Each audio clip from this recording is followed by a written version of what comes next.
From Los Angeles, I'm Eddie Garcia. He's Doug Stolhand. Thanks for joining us for another edition of the Puck Podcast. It is Sunday, June the 1st, 2025. This is our first period of a three-period podcast. The first period, which some of you are watching on YouTube, will recap the final games of the conference finals and preview the Stanley Cup Finals. Plus, we'll talk about the latest news from around the NHL this past week as well.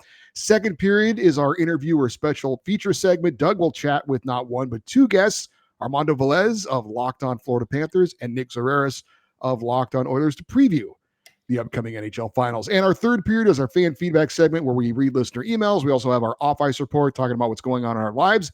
Doug will recap his recent trip to Alaska. You can find all three periods on Apple Podcasts, Spotify, and wherever you get your podcasts. If you like what you're seeing on YouTube, please subscribe and get notified when our latest shows are out. Oh, that's right. I'm like, yeah, that's great. Let's get to the show. We've been doing the show for 19 years. You couldn't tell it from my pregnant pause there, but Eddie and I are members of the NHL media, have been for well over 20 years each, so about 40 years combined. And we've done a variety of roles behind the scenes and on air in sports media for the past 50 plus years combined. In this show, we talk about all 32 teams equally. If it's a big story in one town, it's a big story to us. But of course, we lead off with the top story of the week, and that is where I turn things over to my friend, my co-host, and the man with the golden pipes, Eddie Garcia. Thank you, Mr. Stolhand. And we, of course, begin with the conclusion of the conference finals. We will start in the East, where the Panthers were taking on the Hurricanes, the number 2 seed out of the Metro against the 3 seed from the Atlantic. And when we last left you, the Panthers had a commanding 3-0 series lead after winning Game 1 5-2 and Game 2 5-0, both on the road. Back home for Game 3, Florida gets a 6-2 win to extend the Hurricanes' losing skid in conference finals games to 15 in a row.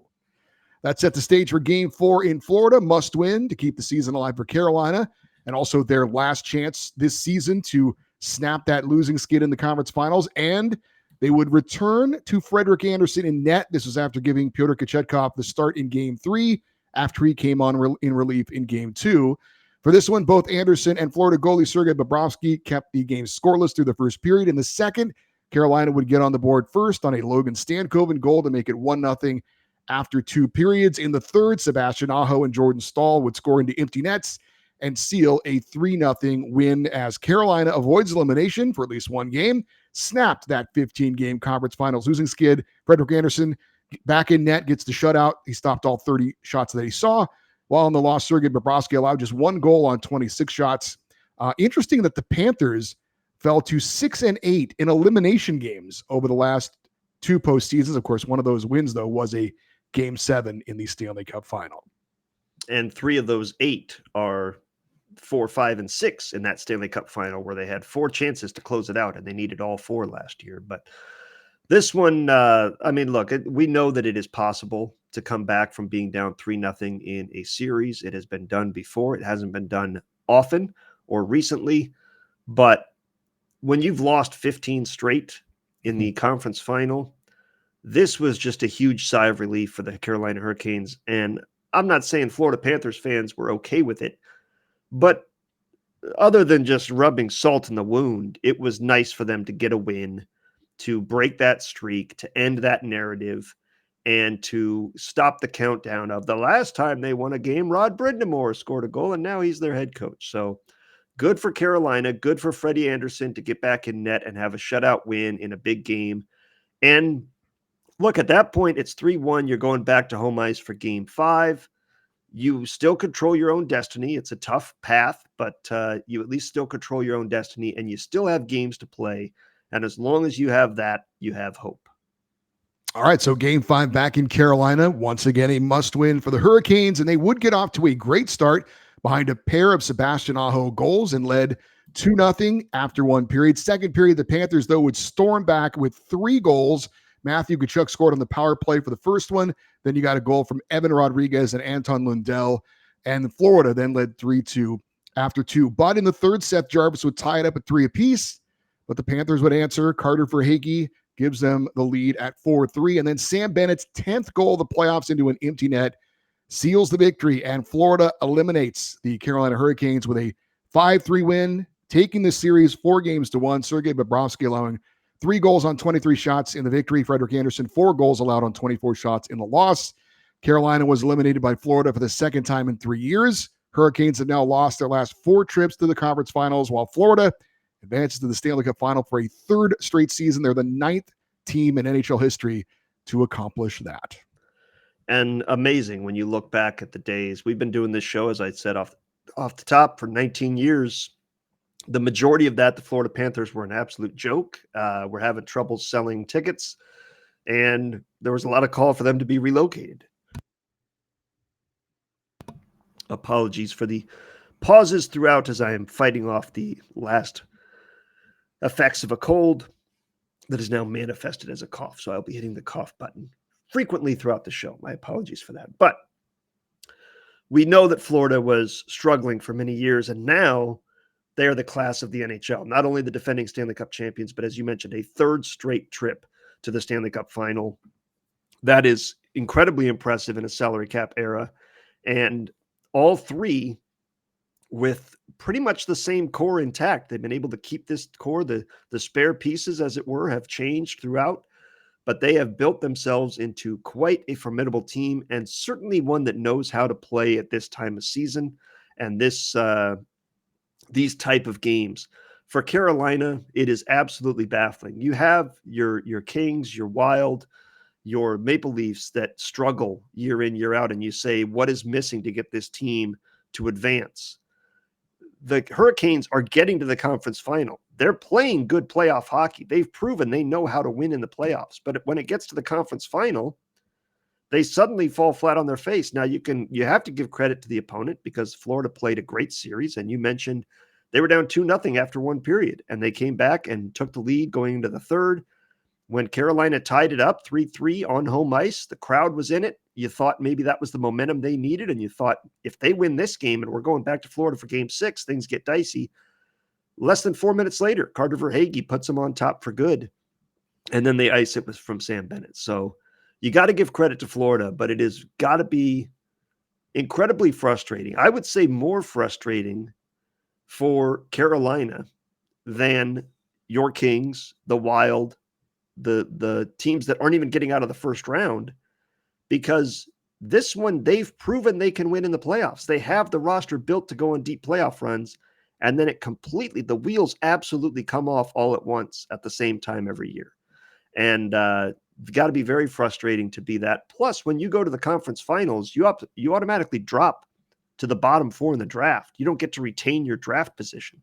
So they have no help. They're killing themselves in the draft by dropping down to 29th or 30th overall at best every time they reach this level. So it's got to be brutal.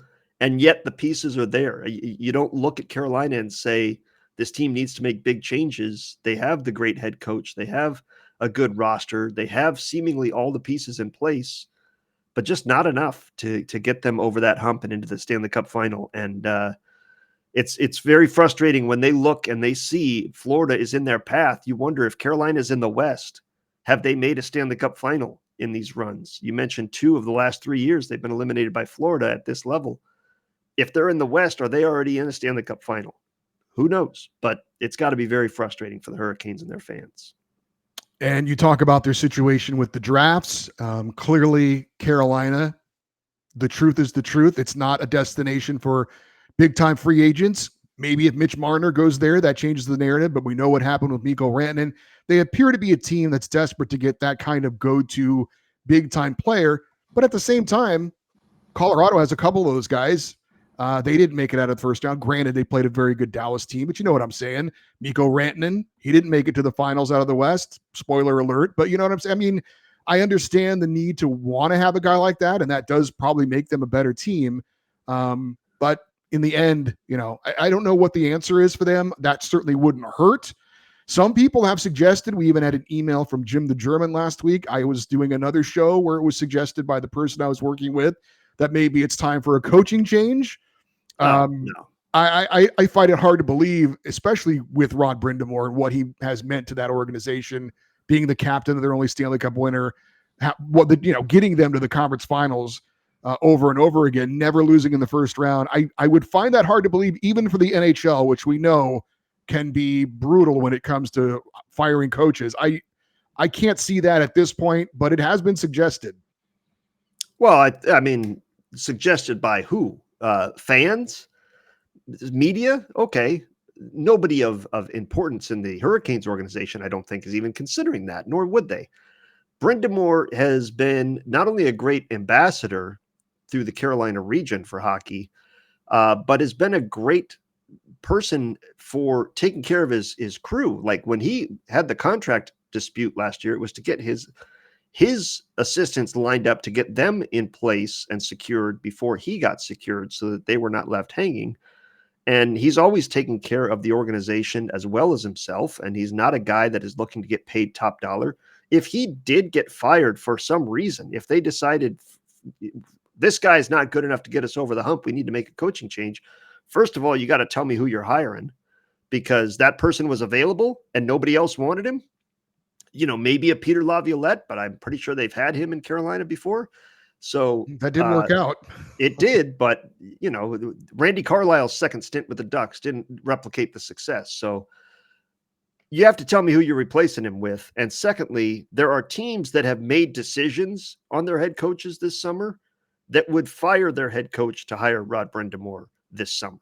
So it's not going to happen. I think that's ridiculous. Now, you mentioned the getting a star player like a Mitch Marner. There's a happy medium between what the Toronto Maple Leafs do, which is all-star players, no depth, and the Carolina Hurricanes do, which is all depth, no star players. And I know Sebastian Aho is a star player. I'm talking tip of the spear star player, best in the league kind of thing. Austin Matthews, Connor McDavid, those types, Nathan McKinnon. You mentioned the Avalanche. They did win a Stanley Cup with that core, going with the star players, and they got a cup ring. It's going to be tough to get one again because that's the way the league is. There's only one team happy at the end of the year. So I can understand going after, and they have the cap space this year. If they want to make a big splash in free agency or make a big trade, they can do that. But that's also got to be part of the thought process for Carolina is we're so close. We're right there. We don't need a lot, and we keep making minor tweaks. What's going to be that piece to get us over the top? And we'll see what approach they take for this summer. But for Florida, 3 years in a row of making all the right moves during the regular season, in the off season, behind the bench, getting yourself back to being one of the final two teams playing hockey. Speaking of Rod Brind'Amour, I did want to mention there was a weird moment in the handshake after the game between him and Paul Maurice, who he played for back in the day. Rod Brind'Amour did. And apparently, I don't know when this happened, but apparently Paul Maurice has decided that he will not go through the handshake line like you'll see with a lot of other coaches. He apparently thinks that's for the players and coaches shouldn't do that. So I guess that forces the other coaches to have to shake his hand at the bench and not on the ice. I don't know if that was what it was about, but Maurice and Brind'Amour had a very odd exchange when they met to shake hands, and it didn't seem very friendly. I don't know if it's come out what that was all about. I don't know if it was about the handshake, where it took place or whatever, but that was a interesting moment to the end of that series. Yeah, I don't, there's no real set method for that. Like, of coaches have to go through the line. The players should and do have to go through the handshake line, but I have no problem if the coaches want to hang out by the bench and maybe go to the opposing bench, the gate, and kind of shake the players' hands as they leave the ice, kind of thing, and pass each other there. But I have no idea. I have not seen anything defining that. And I know there was talk that Rod Brind'Amour was disrespecting Jackie Redmond during an interview.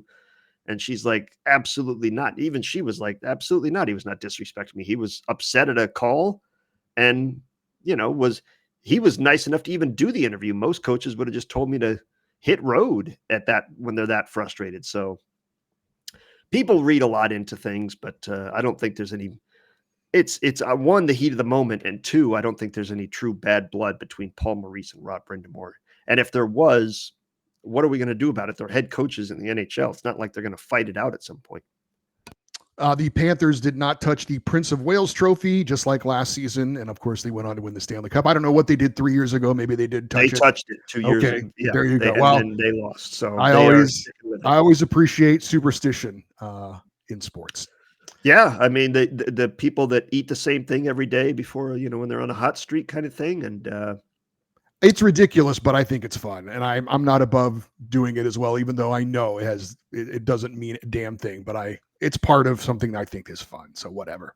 it's your involvement in it as a fan, and 100%. I mean, look, you don't talk to a pitcher in the middle of a no hitter. Certainly not about the no hitter. Like, hey man, you haven't given up a hit through 7 innings. Man, you're on a heater today. Woo! I can see you doing that. Hey everybody, this guy hasn't given up a single hit. Look up at the scoreboard, 0 on the hits. See that? Amazing. Only 9 outs to go there, Ace. Keep going. Remember when we used to do that though? When we worked at Fox Sports, we would all try and jinx the no hitter because if it was a no hitter, we'd have to all work later. Oh, 100%. And we were all, hey, everybody, did you just see so-and-so's got a no-hitter? Really? Is that so? Oh, did just everybody be passing it along, hoping that we would jinx it? Yeah. And then if there was a bloop single in the 8th inning, a cheer would go across the entire floor because we all knew we got to go home that night. That's right. Early. But no, there's traditions or superstitions are part of sports, both as players, organizations, and fans. We've all done the change places. I turned on the game. My team started playing poorly. I turned it off. They went back to winning. So we've all done that, or change place on the couch, or put on the rally cap, or you got your lucky jersey that you wear, whatever the case may be. So it's part of the fun. And the Panthers are lucky enough that they have 2 pieces of recent evidence. 1, we touched it, we lost. 2, we didn't, we won. We can go with that one. Well, we know who's going to the Stanley Cup Final out of the East. Let's move over to the West for the Oilers versus the Stars, the second-place team in the Central against the third-place team out of Pacific. When we last left you, the Oilers had a 2-1 series lead. They dropped the first game in Dallas 6-2, bounced back for a 3-0 shutout win in Game 2, and a 6-1 drubbing in Game 3. On to Game number 4 in Edmonton, and the home team would strike first. A Leon Draisaitl power play goal made it 1-0 after 1 period. Second period, Jason Robertson would score a power play goal to even it up, but Corey Perry would score another power play goal, and the Oilers led 2-1 after 2. In the third, the Stars would not get the equalizer. Edmonton added empty net goals from Kasperi Kapanen and Adam Henrique en route to a 4-1 win and a 3-1 lead in the series. Stuart Skinner, 1 goal allowed on 29 shots in the win. Jake Ottinger, 2 goals allowed on 31 shots in the loss. Edmonton did suffer a loss, though, in the win as far as losing a player. Forward Zach Hyman was hurt on a hit from Mason Marchment. Left, didn't return, and we would later find out that he was done for the rest of the season. Rope Hintz back in the lineup for Dallas after missing Game 3 when he was slashed on the foot by Darnell Nurse. And Evan Bouchard had perhaps the douchebag move of the postseason by slashing Hintz on the same foot as he was going off on a line change. There was no penalty called on that play. Well, I mean, you say douchebag move of the playoffs. It's certainly not something that is of high honor, but we all know that if you have an injury, they're going to go after it in the playoffs. And that's fine if it's a legal hit, but when you do something illegal, then no, 100%. He should have been called for it. But it's away from the play. And so the referees, I get the referees not seeing that one and calling that. But that's part of, if you've got an injury, they're going to go after it and get that extra hit. So I wasn't surprised by it, but it's certainly not a classy move by any stretch. The surprise to me and the difference this year between the Oilers in 2025 and previous years is their defense and their ability to play with a lead. And you mentioned Corey Perry getting the goal to put him up 2-1 going into the third period. So Dallas knows we're down 2-1 in this series. We're down 2-1 in this game. We got 20 minutes to tie this thing up. And Edmonton outshoots Dallas 13-4 in the third period. Controlled the game in the third period. That is not something we've seen from Edmonton in the past, where they were more a give and take. They were willing to take a punch to give a punch kind of thing for scoring chances. They completely shut Dallas down in the third period and only allowing 4 shots. Stuart Skinner doesn't have to be the second coming of Dominik Hasek. He just has to be good to keep that lead. And then you add a couple empty net goals, and then it's game over. So I was very impressed with Edmonton, not only their ability to shut down Dallas, but their willingness to keep the foot on the gas and keep the pressure on Dallas Well, throughout the third period with a as one-goal lead. As an LA Kings fan who saw his team not do that twice and lose games, I was sitting there watching like, yes, this is how you're supposed to do it. Yeah. Please send this film to the LA Kings and show them this. They can't score if they don't have the puck. That's right. And but yeah, but no, it was very impressive, that third period from Edmonton, because I really thought we were going to see a desperate 20 minutes of hockey from Dallas, and it just never arrived. And credit to Edmonton, they didn't give them a chance to play desperate. They didn't give them a chance to do anything, and in fact made them play defense to keep it a one-goal game rather than giving up a second goal, third goal. And eventually they did, and then it's a 3-1 series, and things are looking rough. Again, there's hope. You've still got games to play, but you are out of slack on the rope. If you lose one more, it's over. On to game number 5 as the series goes back to Dallas, and Jeff Skinner was in the Edmonton lineup in place of the injured Zach Hyman. Also for the Oilers, they do get a big player back as their top defenseman, Mattias Ekholm, who had been out the entire postseason, had been out since April the 11th, was in this game for the Oilers. Must win, obviously, for Dallas, but it would be Edmonton's power play, again, striking Corey Perry's 7th of the playoffs. Just 2 minutes and 31 seconds into the game made it 1-0. Matthias Janmark would score about 4 minutes later, and Stars head coach Pete DeBoer would not only use his timeout to try and stop the tide, he pulled goalie Jake Ottinger as well for Casey DeSmith. It was 2 shots on 2 goals for Ottinger, but they weren't, soft goals. It was more poor defensive coverage, allowing guys to just walk right in and score on him. But the move did not work as the Oilers would score, I believe, on the first shot against Casey DeSmith. Jeff Skinner, first career power play goal, less than a minute later, in the lineup because of the injury to Zach Hyman, and it was a 3-0 lead for the Oilers. The Stars just did get to on clarify the first career playoff goal, not power play goal. Thank you. Playoff goal. That's correct. The Stars would get on the board with a Jason Robertson goal before the end of the period, but it's 3-1 Oilers after 1. Second period, Stars looking to make a game of it. Rope Hintz power play goal cuts it to 3-2, but 2 minutes later, Connor McDavid answers with a breakaway goal that made it 4-2 Oilers after 2. In the third, Jason Robertson gets his second of the game, cuts it to 4-3, but just 38 seconds into the third period, that was the goal, 38 seconds into the third period, Evander Kane, though, would answer to bump it back up to a 2-goal lead for Edmonton at 5-3. Kasperi Kapanen would ice it with an empty net goal, and the Oilers skate off with the 6-3 victory. In the win, Stuart Skinner allowed 3 goals on 17 shots in the loss. Jake Ottinger, 2 goals on 2 shots. Casey DeSmith, 3 goals allowed on 20 shots. Edmonton advancing to the Stanley Cup Final for a second consecutive season, while also eliminating the Stars in the conference final for the second year in a row. That's also 3 straight losses in the conference finals for Dallas. And ultimately, Dallas, who had a very nice run and goes to the Western Conference Final, was 9-9 in these playoffs, 500. So they did the most with their 9 wins, but every time they got momentum, the Oilers countered and took it away. I mean, as you mentioned, Jason Robertson scores 38 seconds in. Hot damn, we're 1 goal down. We got the rest of this period to tie it. Evander Kane puts him back up 2. Rupe Hintz with a power play goal midway through the second to get it 1 goal. Crowd's buzzing again.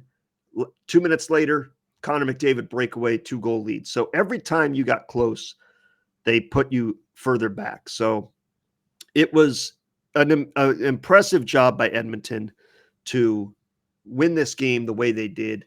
The early goals, it was said after the game that by Pete DeBoer that Jake Ottinger was fighting an upper respiratory infection, that he probably shouldn't have played anyway. And when he gave up the first 2 goals on the first 2 shots, he decided to make the change.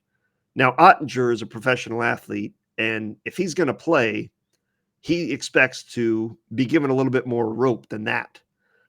So he said he was embarrassed to be pulled. He didn't like it, but what are you going to do? And the pisser for them is that's the end of the season. So you're going into the summer with those emotions on your sleeve. And when you next see each other at camp, you're going to kind of have to hash that out. Now, obviously, they talk to each other after the game and at the exit interviews and whatnot. But still, it's a tough way to end the season.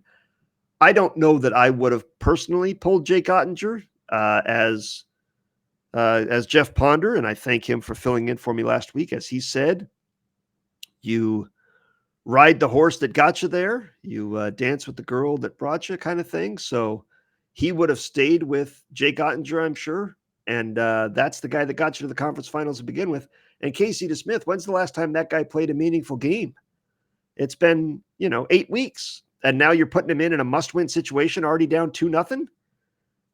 Good luck, kid. I mean, my goodness. So, and then the first shot he sees beats him. So using the timeout and switching goalies is also odd. Pete DeBoer is a great coach. He knows what he's doing. But by changing goalies, you essentially get a timeout. So if you want to make the goalie change while you chew out your team and say, get your effing legs moving and let's go, wake up, now or never, that's one thing. But to do both, to burn both cards at the same time, that didn't make a lot of sense to me. But they still had a chance in this game, down 4-3 in the third period with 19 minutes to play, and they were simply not able to get it done. Again, credit to Edmonton for staying on the attack throughout the game. Dallas had 4 shots in the third period. That's back-to-back games of Edmonton absolutely shutting Dallas down when they go into the third period trailing. And that's an amazing job by Edmonton's defense that we have not seen in the past. So impressive work by Edmonton. Unfortunate for Dallas. Same discussion you had with Carolina. What do you do with this team when everything you did got you to the conference final? You're obviously not far, and yet you are not able to get that final hurdle cleared. They went out and got Mikko Rantanen. They got that star player, and he was sensational. All the offense dried up for them at once. I mean, everything. And you can look at a lot of players had quiet playoffs. Wyatt Johnston did not have the playoffs he was expected to have. Jason Robertson came on late here and ended up with 4 goals, but 3 of them were in the last 2 games when you're already down in the series and down in the games. So 4 goals throughout the playoffs is not enough for Jason Robertson. He needs to be more productive. Mikko Rantanen could not be stopped early in the playoffs, couldn't be found in this series. And so when all your offense dries up at once, and yes, you got Miro Heiskanen back, and yes, you got Thomas Harley back, but they weren't able to generate offense either. I don't know what you do other than just throw your hands up and tip your hat to the other team and say, we got beat by a better team. So this is not a 7-game series where you say, what if? This is we got beat, and we need to find a way to be in a better position next year. They had home ice advantage. They had the better goalie. They had the better depth on paper. They had a healthier roster when you consider Ekholm didn't play until the final game, and yet none of it was enough. So credit to Edmonton, but for Dallas, a lot of tough questions. And I'm sure, I don't know if Jim the German or anybody else is saying fire Pete DeBoer, but they have all the pieces in place. It's just what tweaks are they going to make this summer to try and get them that one step further next year?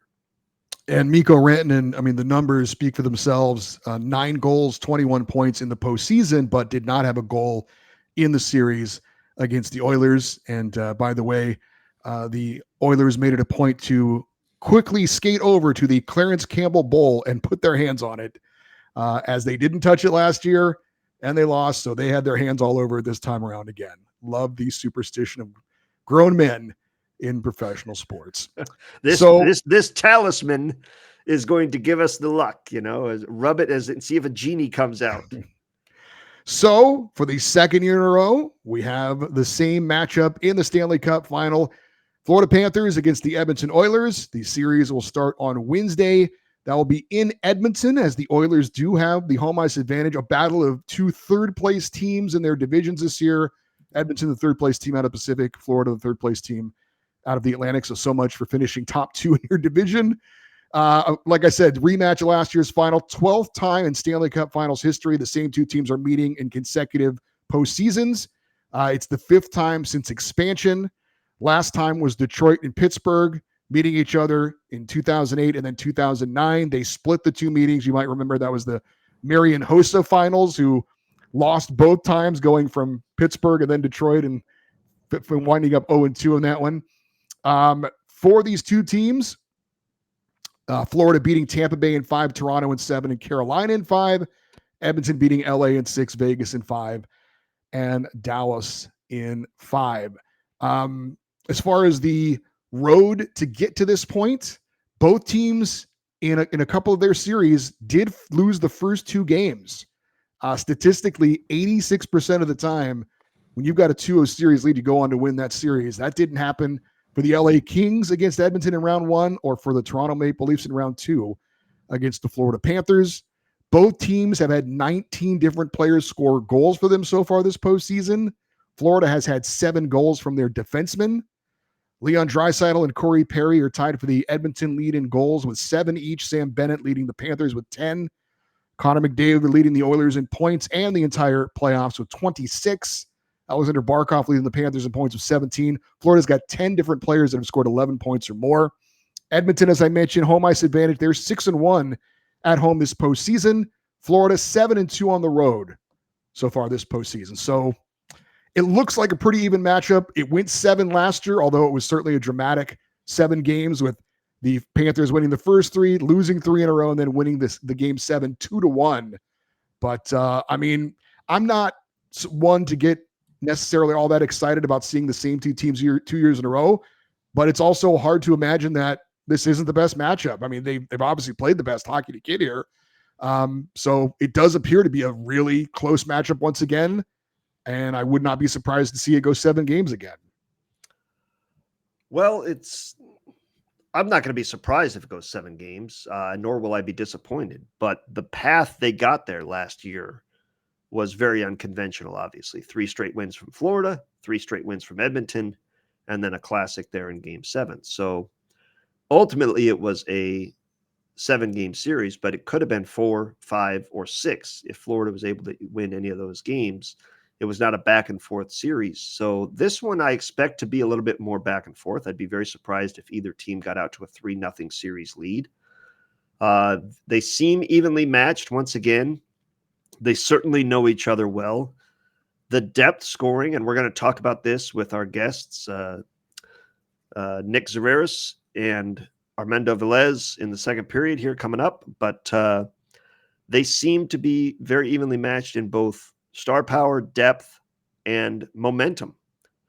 But you would have to give the advantage to Florida in net, but that's the case in the first round against the Kings, the second round against the Oilers, and the third round against the Stars. The Oilers were outmatched in net on paper, and they won each series fairly easily, ultimately, and with the biggest challenge being in the first round. And they've used 2 goalies. The Florida Panthers have not.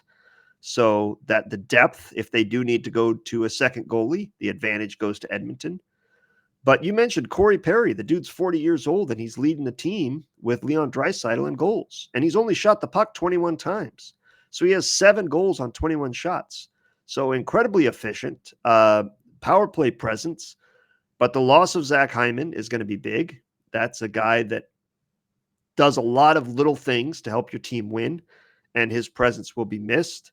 And it makes everybody adjust to fill that role in the minutes that he played. So I'm not look, I had both of these teams losing in the first round. So Me too. So did yeah, I. And in fact, Geniuses. the teams I had beating them are the teams I had in the Stanley Cup Final, the Kings and the Lightning. So it was a great first round matchup for each of them. They survived that and went on to do exactly what I thought the other team would do, which is advance to the Stanley Cup Final. Now, it is a rematch. We know this this matchup well. I expect it to be great. I'm looking forward to leaning back and watching it and not having a rooting interest, just hoping for some good hockey. And my gut tells me that Edmonton is going to end the the Stanley Cup drought for Canada. And I said in the last round, I've picked against them every round. I've been wrong every round. I'm done doubting them. I don't even think I picked them against Dallas. I think I just kind of said I expect it to be a great series. I don't know who to pick. That's the same here, but my gut tells me they are going to be the team. McDavid seems driven, and I think that little extra hunger of having lost last year, hungry dogs run faster. I think that little bit of an edge will help them. And their defense has really impressed me. And we're going to talk about it with Nick Zverev here in the second period. Their defense is different this year. It is not the Oilers of the past where you had a couple defensemen and then cross your fingers. They can play good defensive hockey up and down the lineup. And the only concern I have is the loss of Zach Hyman. Everything else looks really good for Edmonton this year. And Stuart Skinner is playing out of his mind. 3 shutouts since he got back in the lineup after being pulled for Calvin Pickard. So he's been much better since then. And I think Edmonton will win this. And I'll say in 6. I'll say Edmonton in 6. Well, I think, yeah, like I said, I think it's very even. I agree with you about the goaltending. I think Sergei Bobrovsky certainly is an advantage for Florida. You talk about, was it hungry dogs run faster or whatever? You could make that case. I think you could also say the Panthers know how to win a big game in the Stanley Cup Final because they What won. was that? What was their record in potential closeouts again? What's their record in Game 7 in the Stanley Cup Final? Against the Oilers. It has to get there, though. But yes, you're right. So you've got that. Zach Hyman being out certainly hurts, but the Oilers do have home ice advantage this time around. I picked against them every time, and maybe I'm doing it because I want my pick to be wrong once again, but I'm going to pick the Oilers in 7 as well. I think it's because of the home ice. I think it's almost a coin toss, and I'm giving them the advantage because they have Game 7 on home ice. So we'll see. But I do have a rooting interest. I am definitely rooting for the Florida Panthers. I will only question you on this. You mentioned the home ice. The Panthers and the Oilers have not had home ice advantage in any round thus far. That's right. It has not been a help or a hindrance to them. So why do you think it would matter now?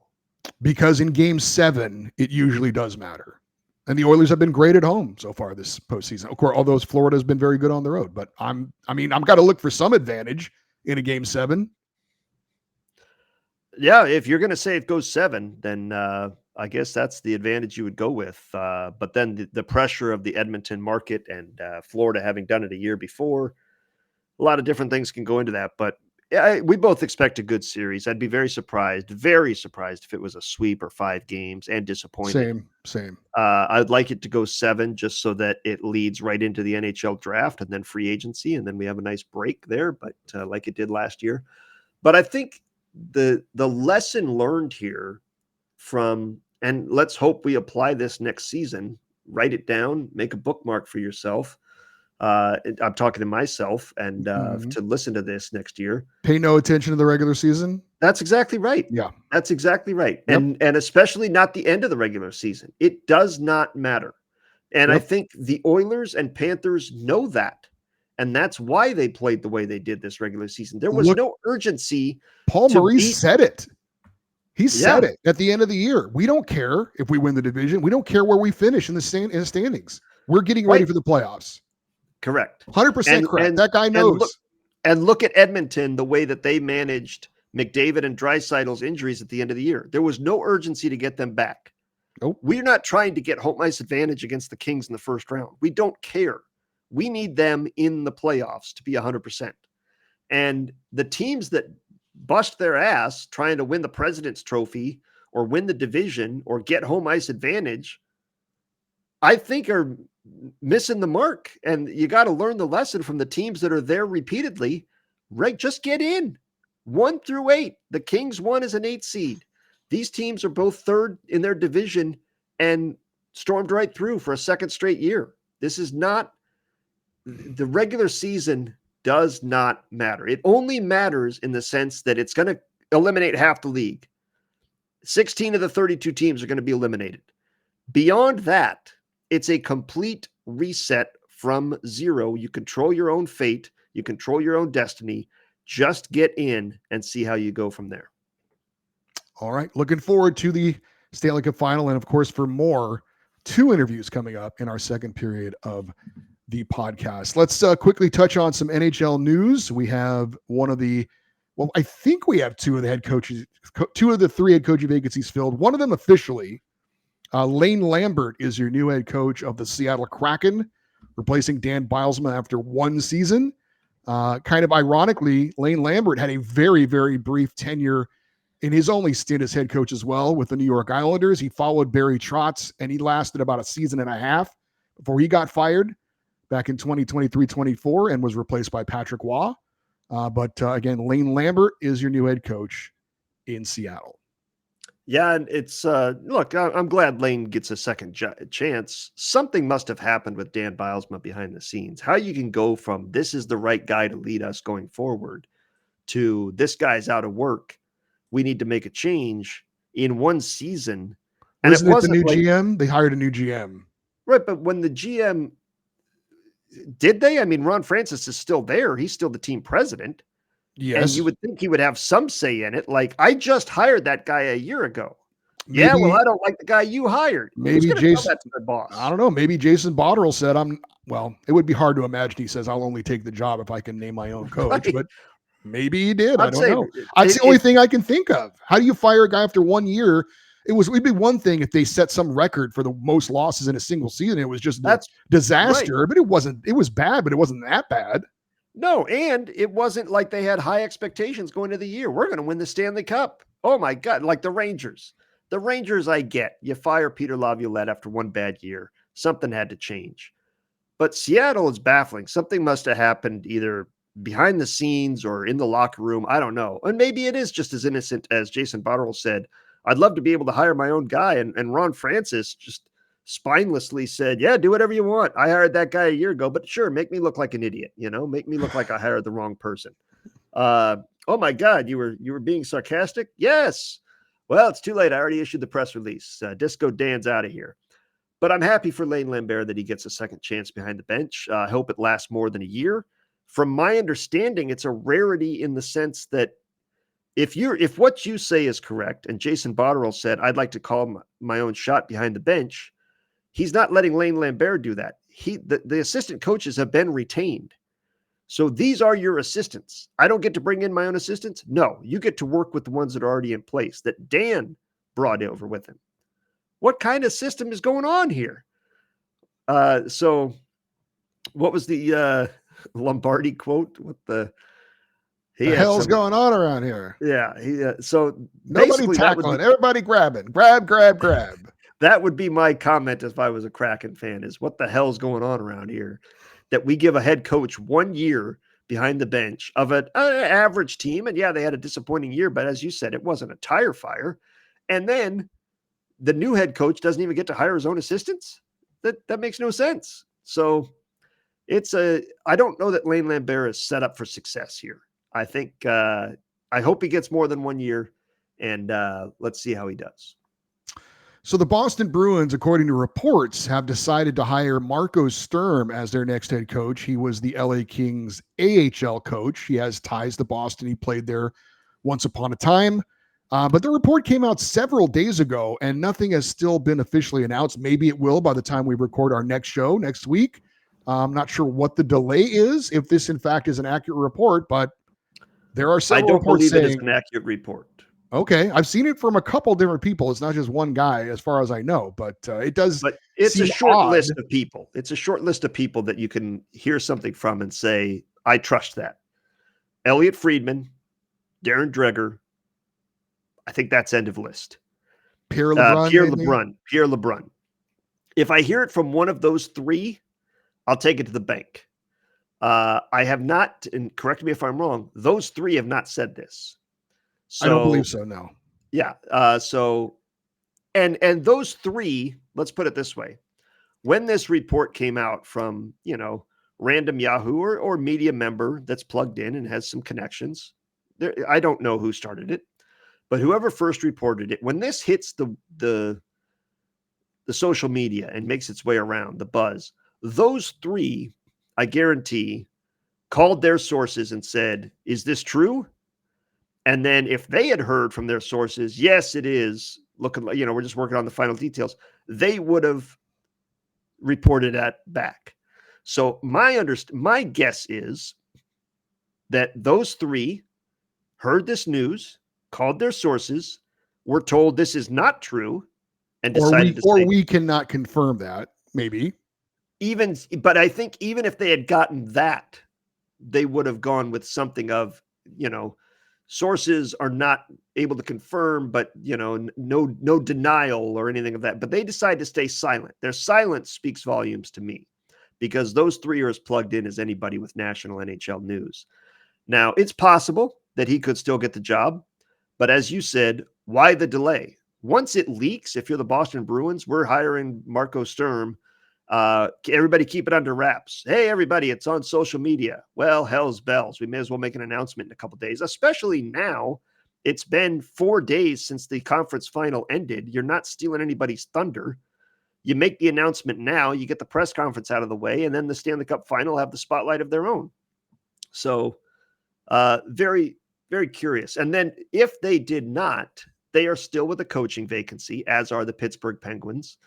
And I would think the only reason it makes sense to me that those two teams would still have a coaching vacancy is that they are interested in somebody that either just stopped coaching with Dallas and Carolina, or is still coaching behind the bench of Florida or Edmonton, an assistant coach with one of those franchises. So if that is the case, then that makes sense why they would wait. Otherwise, I don't get the delay. And is it possible, Eddie, that we go into next season with Peter Laviolette unemployed and simply waiting for the phone to ring for whatever team has a disappointing start?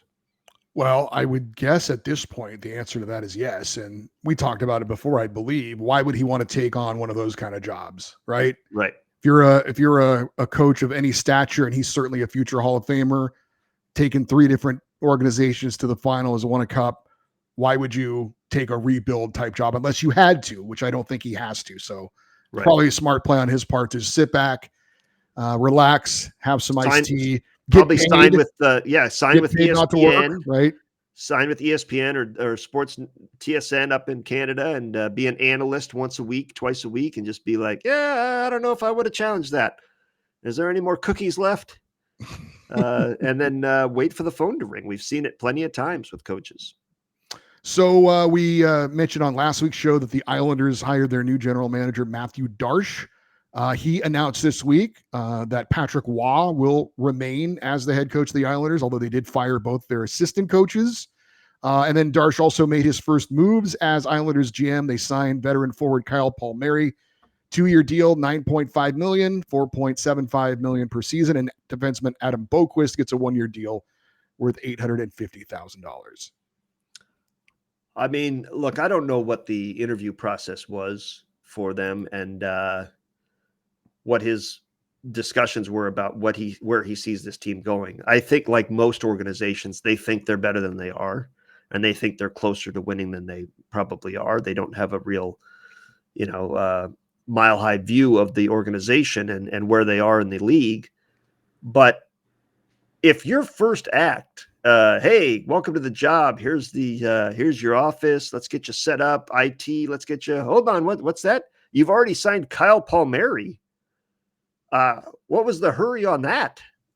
Were you worried that he was going to be a highly sought after free agent at 34? He's not past his prime, but he's pretty much an Islander. That's the kind of guy that he fits well with that team. There's no urgency. That was odd that was one of his first moves. And the Adam Boquist, it's a great deal. You're getting him for less than $1 million. I got no problem there. And he's an RFA at the end of it. No problem there. It's retaining an asset. But the Palmieri one, was that discussed in the interview of we need to act quickly before he gets a sniff of free agency? Do we? If we lose him, is it the end of the world?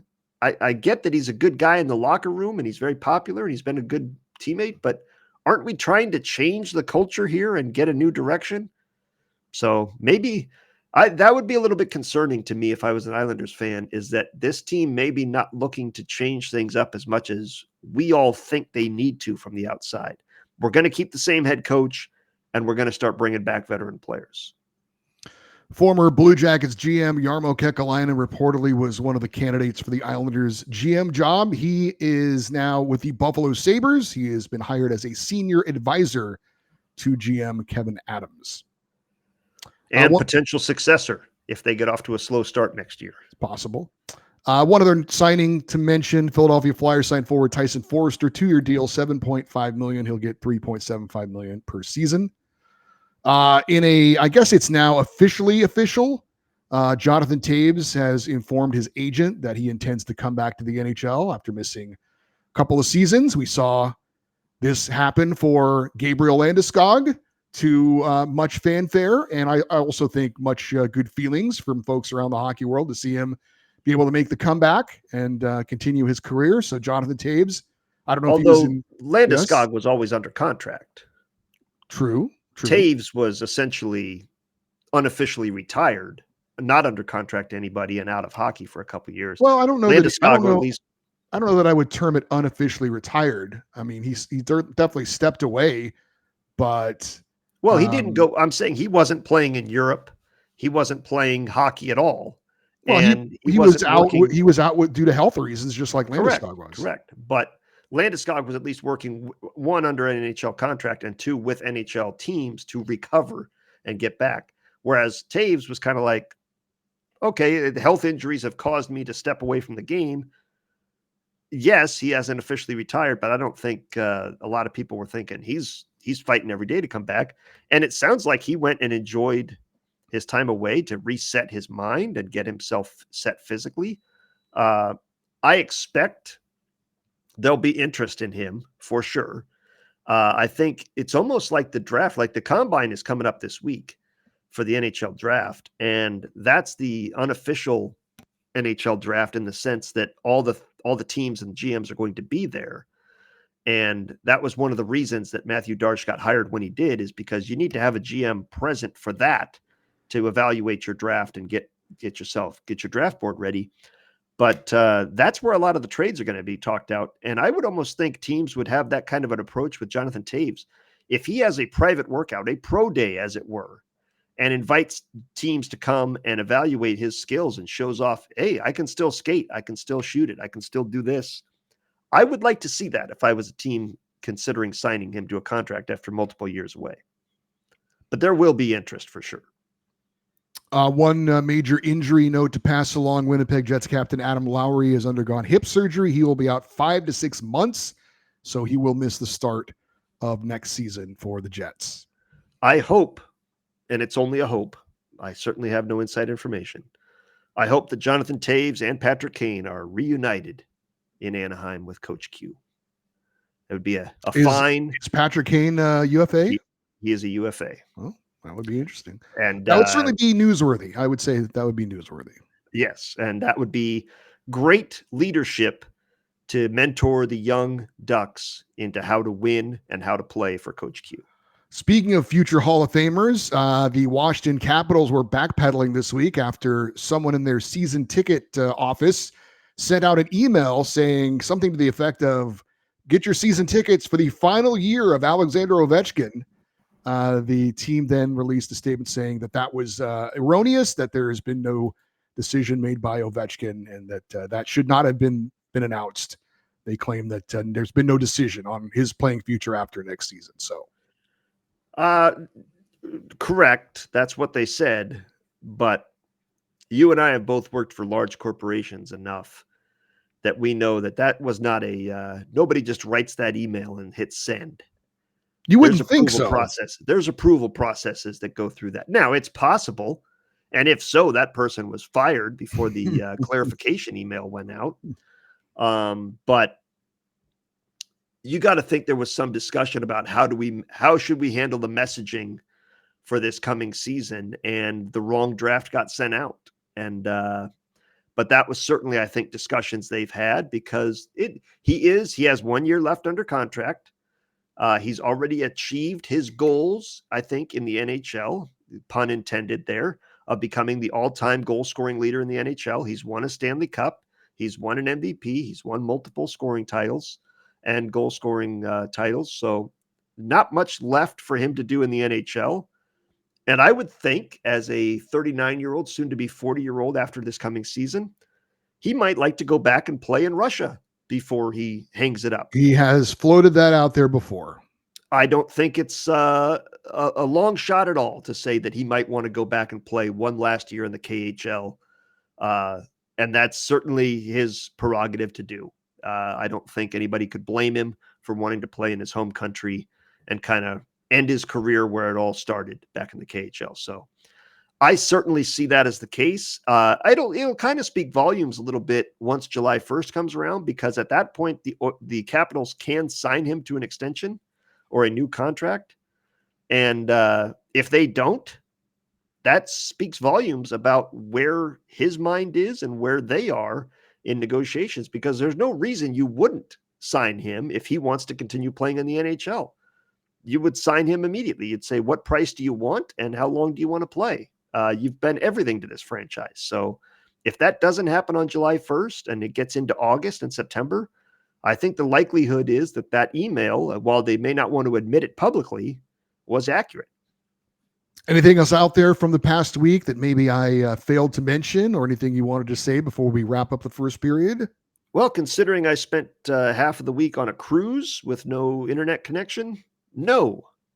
Very good. Then that'll do it for our first period of the YouTube show. If you enjoyed what you were watching and you want to hear more, especially 2 interviews with a couple of insiders of the 2 teams playing in the Stanley Cup Final, and also Doug will regale us with tales from his latest vacation, then you need to check out the rest of the podcast on Apple Podcasts, Spotify, and wherever you get your podcast. If you happen to be listening to the podcast right now, the second and third periods are coming right up. If you're watching on YouTube, I'm Eddie Garcia. He's Doug Stolhand. And we'll talk to you next time with another edition of the Puck Podcast.